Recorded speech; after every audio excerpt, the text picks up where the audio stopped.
You all, thank you for all the love, but it is now my honor to introduce somebody who knows a whole lot about hope. Someone who has spent his life strengthening our democracy, and let me tell you, as someone who lives with him, he wakes up every day, and thinks about what's best for this country. Please welcome America's 44th president and the love of my life, Barack Obama.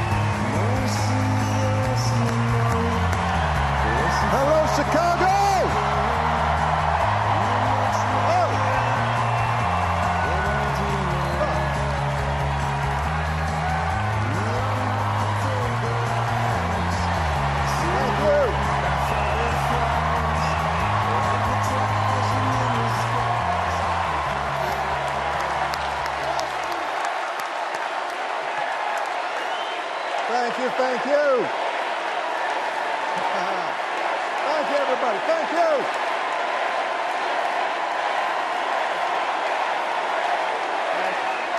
Thank you. All right. That's enough. Thank you. Chicago, it's good to be home. It is good to be home, and I don't know about you, but I'm feeling fired up.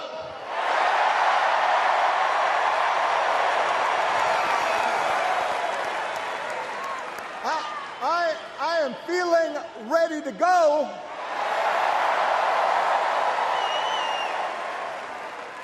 Even if I am the only person stupid enough to speak after Michelle Obama.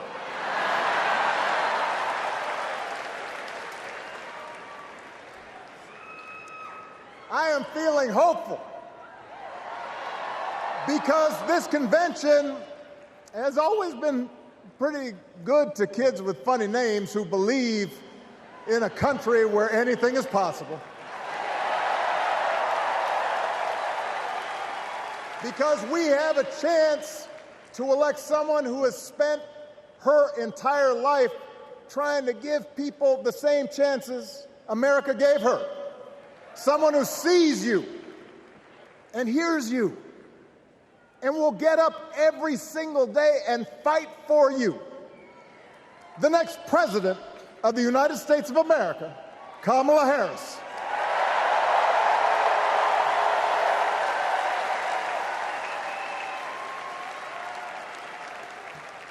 It's been 16 years since I had the honor of accepting this party's nomination for president. And I know that's hard to believe because I have not aged a bit. But it's true. And looking back, I can say without question that my first big decision as your nominee turned out to be one of my best. And that was asking Joe Biden to serve by my side as vice president.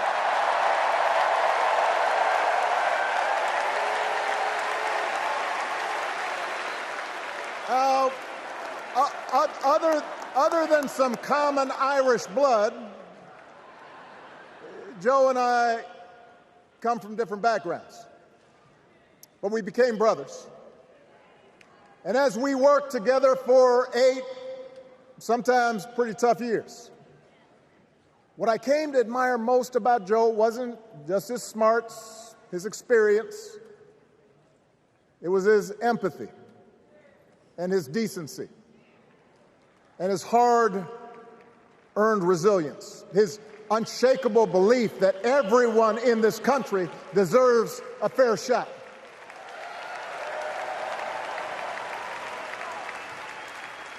And over the last 4 years, those are the values America has needed most. At a time when millions of our fellow citizens were sick and dying, we needed a leader with the character to put politics aside and do what was right.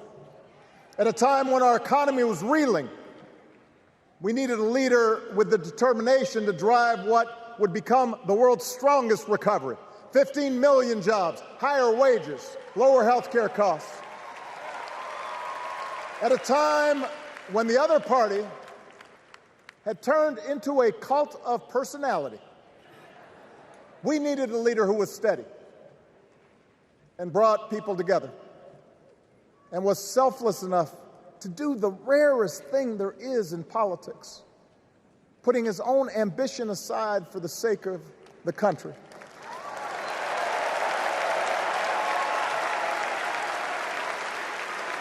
History will remember Joe Biden as an outstanding president who defended democracy at a moment of great danger.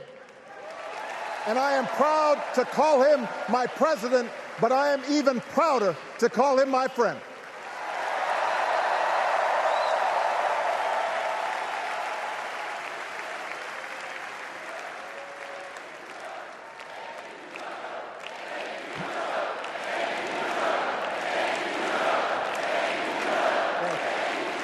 Now,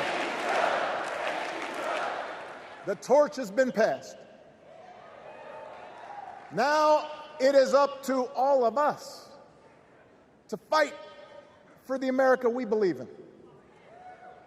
And make no mistake, it will be a fight.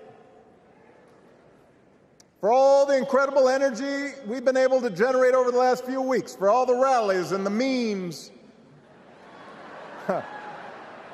this will still be a tight race in a closely divided country. A country where too many Americans are still struggling, where a lot of Americans don't believe government can help. And as we gather here tonight, the people who will decide this election are asking a very simple question. Who will fight for me? Who's thinking about my future, about my children's future, about our future together? One thing is for certain, Donald Trump is not losing sleep over that question.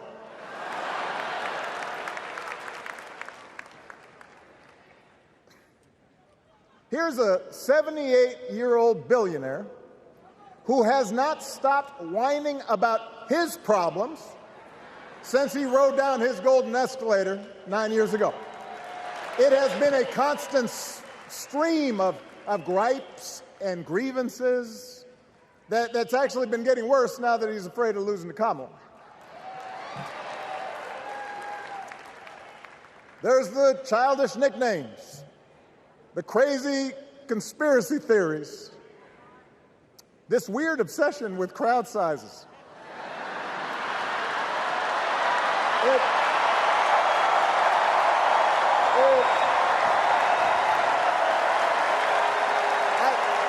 It just goes on and on and on. The other day I heard someone compare Trump to the neighbor who keeps running his leaf blower outside your window every minute of every day.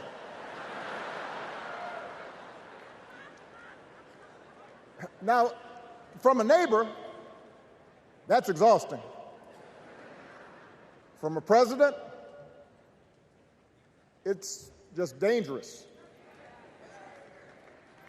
The truth is, Donald Trump sees power as nothing more than it means to his ends. He wants the middle class to pay the price for another huge tax cut that would mostly help him and his rich friends.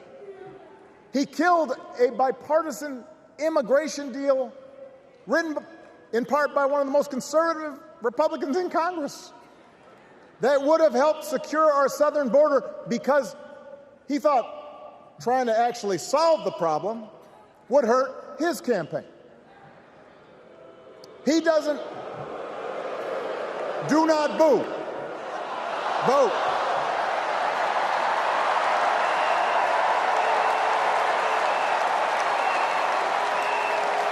He doesn't seem to care if more women lose their reproductive freedom, since it won't affect his life. And most of all, Donald Trump wants us to think that this country is hopelessly divided between us and them, between the real Americans, who of course support him, and the outsiders who don't. And he wants you to think that you'll be richer and safer if you will just give him the power to put those other people back in their place. It is one of the oldest tricks in politics, from a guy whose act has, let's face it, gotten pretty stale. We do not need 4 more years of bluster and bumbling and chaos. We have seen that movie before, and we all know that the sequel is usually worse.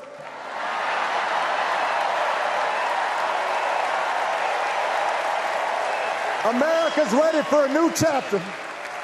America's ready for a better story. We are ready for a President Kamala Harris.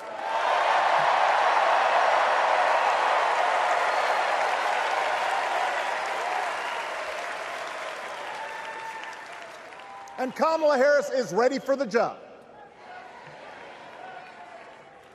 This is a person who has spent her life fighting on behalf of people who need a voice and a champion. As you heard from Michelle, Kamala was not born into privilege. She had to work for what she's got. And she actually cares about what other people are going through. She's not the neighbor running the leaf blower. She's the neighbor rushing over to help when you need a hand. As a prosecutor, Kamala stood up for children who had been victims of sexual abuse. As an attorney general of the most populous state in the country, she fought big banks and for-profit colleges, securing billions of dollars for the people they had scammed. After the home mortgage crisis, she pushed me and my administration hard to make sure homeowners got a fair settlement. Didn't matter that I was a Democrat. Didn't matter that she had knocked on doors for my campaign in Iowa. She was going to fight to get as much relief as possible for the families who deserved it.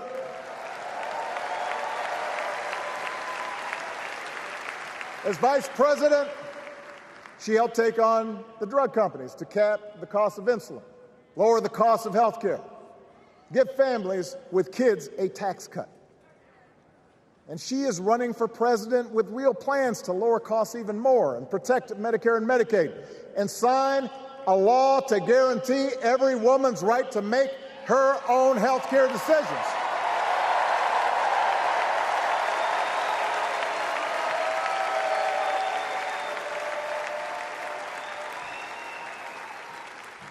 In other words, Kamala Harris won't be focused on her problems.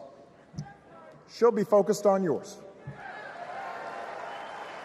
As president, she won't just cater to her own supporters and punish those who refuse to kiss the ring or bend the knee. She'll work on behalf of every American. That's who Kamala is. And in the White House, she will have an outstanding partner in Governor Tim Walz.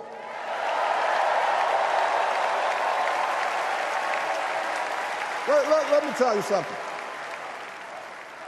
Let me tell you something. I love this guy. Tim is the kind of person who should be in politics. Born in a small town, served his country, taught kids, coached football, took care of his neighbors. He knows who he is, and he knows what's important. You can tell those flannel shirts he wears don't come from some political consultant. They come from his closet, and they have been through some stuff.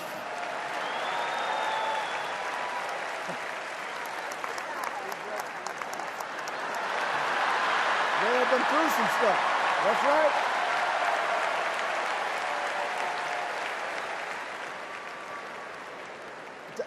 Together, Kamala and Tim have kept faith with America's central story. A story that says we are all created equal. All of us endowed with certain inalienable rights, that everyone deserves a chance, that even when we don't agree with each other, we can find a way to live with each other. That's Kamala's vision. That's Tim's vision. That's the Democratic Party's vision. And our job over the next 11 weeks is to convince as many people as possible to vote for that vision. Now, it won't be easy. The other side knows it's easier to play on people's fears and cynicism, always has been. They will tell you that government is inherently corrupt, that sacrifice and generosity are for suckers. And since the game is rigged, it's okay to take what you want and just look after your own. That's the easy path. We have a different task. Our job is to convince people that democracy can actually deliver. And in doing that, we can't just point to what we've already accomplished. We can't just rely on the ideas of the past. We need to chart a new way forward to meet the challenges of today. And Kamala understands this.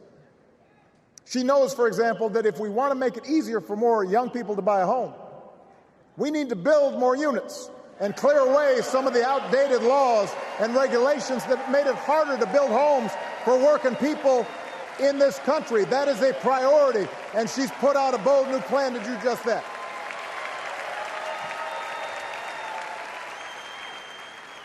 On health care, we should all be proud of the enormous progress that we've made through the Affordable Care Act, providing millions of people access to affordable coverage, protecting millions more from unscrupulous insurance practices. I noticed, by the way, that since it's become popular, they don't call it Obamacare no more.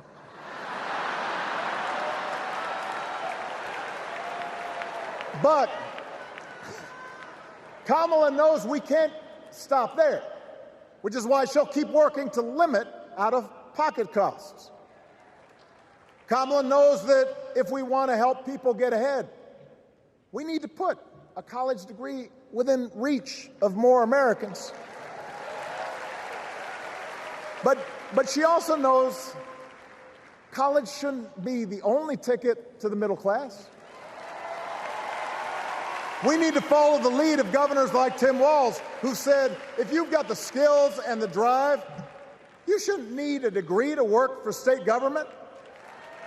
And in this new economy, we need a president who actually cares about the millions of people all across this country who wake up every single day to do the essential, often thankless work, to care for our sick, to clean our streets, to deliver our packages. We need a president who will stand up for their right to bargain for better wages and working conditions. And Kamala will be that president.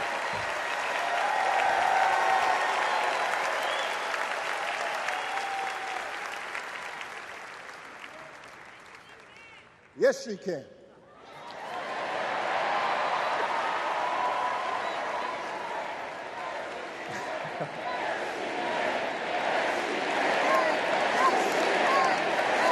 Yes, she can. A Harris-Walz administration can help us move past some of the tired old debates that keep stifling progress, because at their core, Kamala and Tim understand that when everybody gets a fair shot, we are all better off. They understand that when every child gets a good education, the whole economy gets stronger. When women are paid the same as men for doing the same job, all families benefit.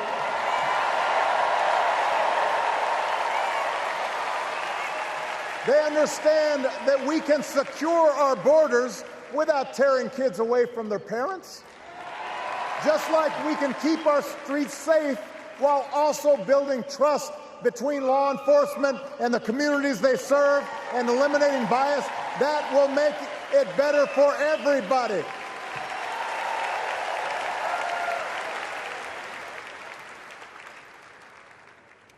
Donald Trump and his well-heeled donors, they don't see the world that way. For them, one group's gains is necessarily another group's loss. For them, freedom means that the powerful can do pretty much what they please, whether it's fire workers trying to organize a union, or put poison in our rivers, or avoid paying taxes like everybody else has to do. Well, we have a broader idea of freedom. We believe in the freedom to provide for your family if you're willing to work hard. The freedom to breathe clean air and drink clean water and send your kids to school without worrying if they'll come home. We believe that true freedom gives each of us the right to make decisions about our own life, how we worship, what our family looks like, how many kids we have, who we marry. And we believe that freedom requires us to recognize that other people have the freedom to make choices that are different than ours. That's okay.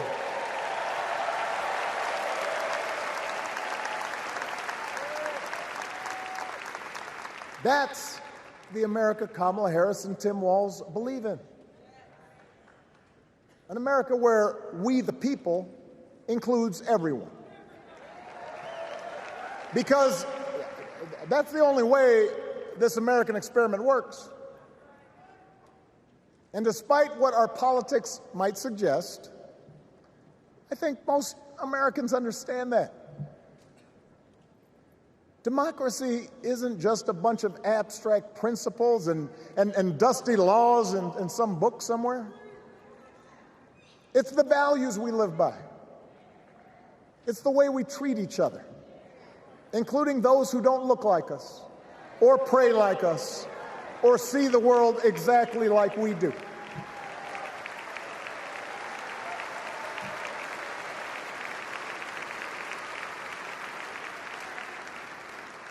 That sense of mutual respect has to be part of our message. Our politics have become so polarized these days that all of us across the political spectrum seem so quick to assume the worst in others, unless they agree with us on every single issue.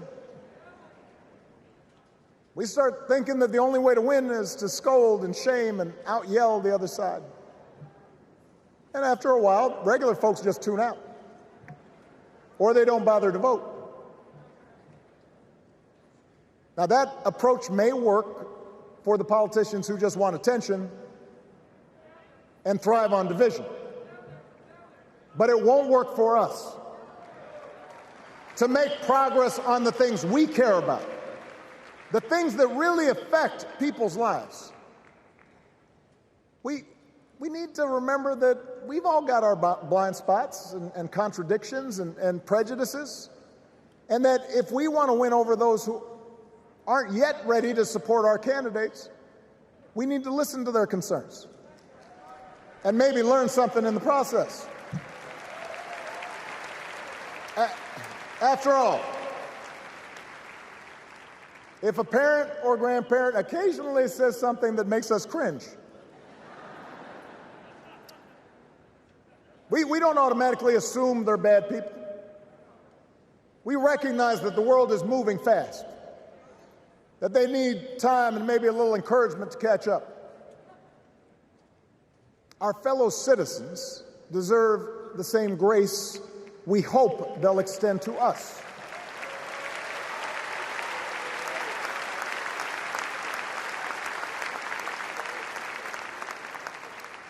That's how we can build a true democratic majority, one that can get things done. And by the way, that does not just matter to the people in this country. The rest of the world is watching to see if we can actually pull this off.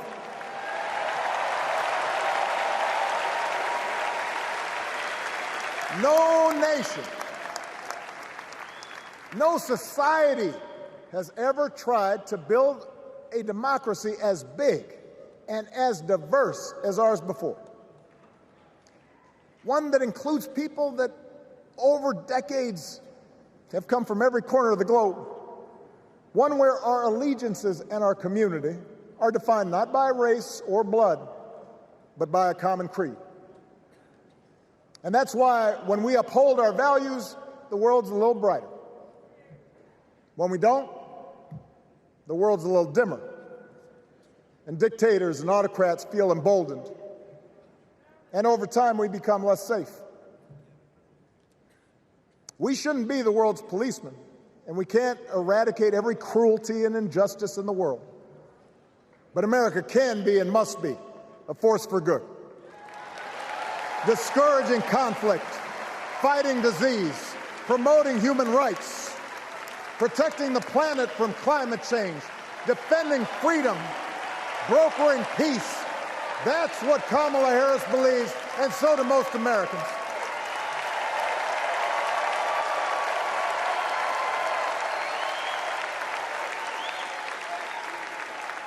Now,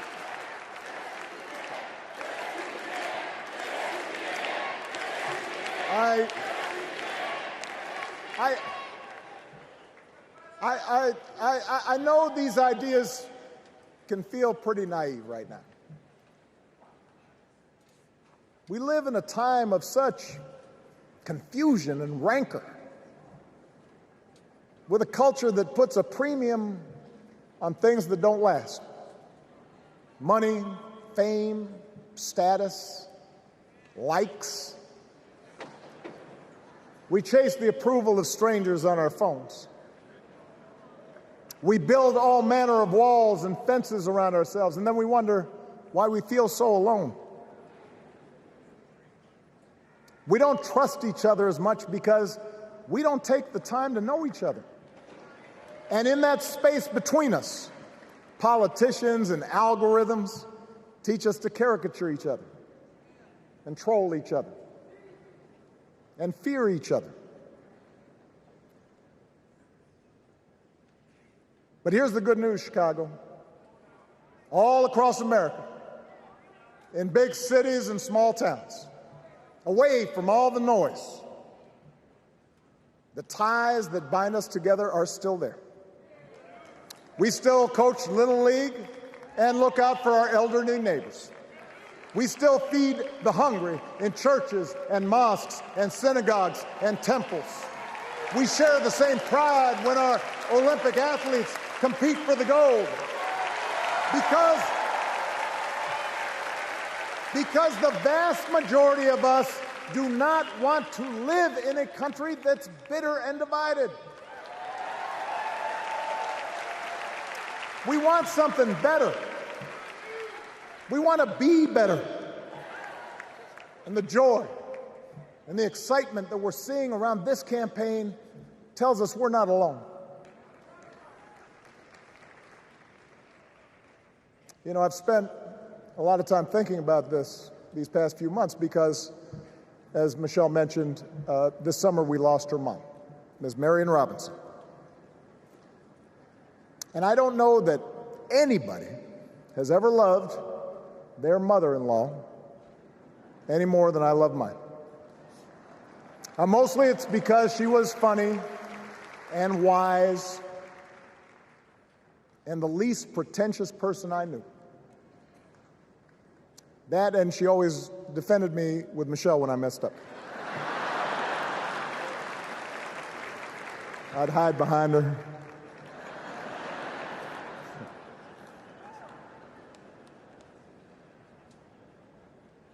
But I also think one of the reasons Mary and I became so close was she reminded me of my grandmother, the woman who helped raise me as a child.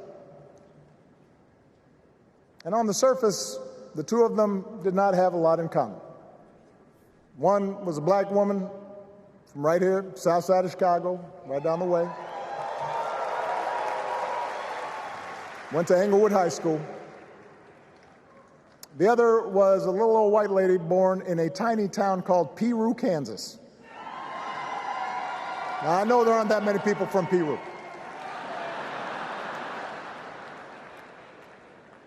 And yet they shared a basic outlook on life. They were strong, smart, resourceful women, full of common sense, who, regardless of the barriers they encountered, and women growing up in the 40s and 50s and 60s, they encountered barriers. They still went about their business without fuss or complaint and provided an unshakable foundation of love for their children and their grandchildren. In that sense, they both represented an entire generation of working people who, through war and depression, discrimination and limited opportunity, helped build this country. A lot of them toiled every day at jobs that were often too small for them and didn't pay a lot. They willingly went without just to keep a roof over their families' heads, just to give their children something better. But they knew what was true. They knew what mattered. Things like honesty and integrity, kindness and hard work. They weren't impressed with braggarts or bullies. They didn't think putting other people down lifted you up or made you strong. They didn't spend a lot of time obsessing about what they didn't have. Instead, they appreciated what they did. They found pleasure in simple things: a card game with friends, a good meal, and laughter around the kitchen table, helping others, and most of all, seeing their children do things and go places that they would have never imagined for themselves.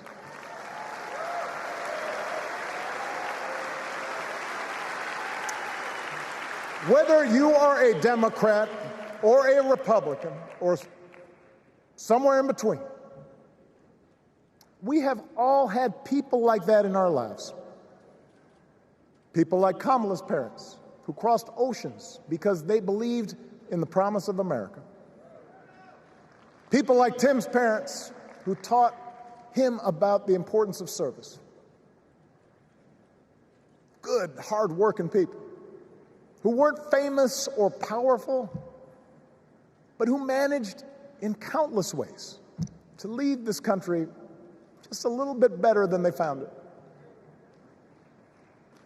As much as any policy or program, I believe that's what we yearn for. A return to an America where we work together and look out for each other. A restoration of what Lincoln called, on the eve of Civil War, our bonds of affection. An America that taps what he called the better angels of our nature. That is what this election is about. And I believe that's why, if we each do our part over the next 77 days, if we knock on doors, if we make phone calls, if we talk to our friends, if we listen to our neighbors, if we work like we've never worked before, if we hold firm to our convictions, we will elect Kamala Harris as the next President of the United States and Tim Walz as the next Vice President of the United States. We will elect leaders up and down the ballot who will fight for the hopeful, forward-looking America we all believe in. And together, we too will build a country that is more secure and more just, more equal, and more free. So let's get to work. God bless you. And God bless the United States of America.